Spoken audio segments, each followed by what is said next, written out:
Okay, this quick video is going to show how to access Software Center, which is a program that you can use to get common programs for your computer. So you can get there several ways. I like to use the search windows and just simply search for Software Center, and it will pull up for you that way.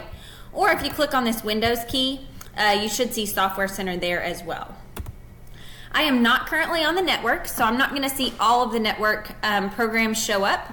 So I did just want to make that really clear that these applications are going to change based on if you're on network or not.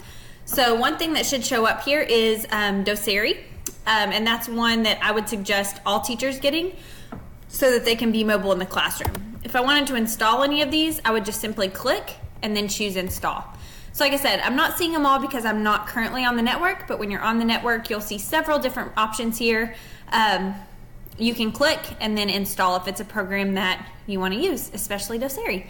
It will actually install in the background, so then you should be able to, you'll know if it installed on your computer if you search.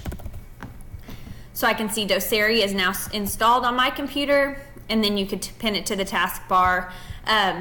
Remember with Doceri, when you open Doceri, you will also see it running in the bottom. And you can go to your settings and you can see if it installed with the license key. So you'll either have a valid key or there won't be anything here. If you don't have the license key in, that means you're running on the trial version, and this is a program that we purchased for ISD teachers.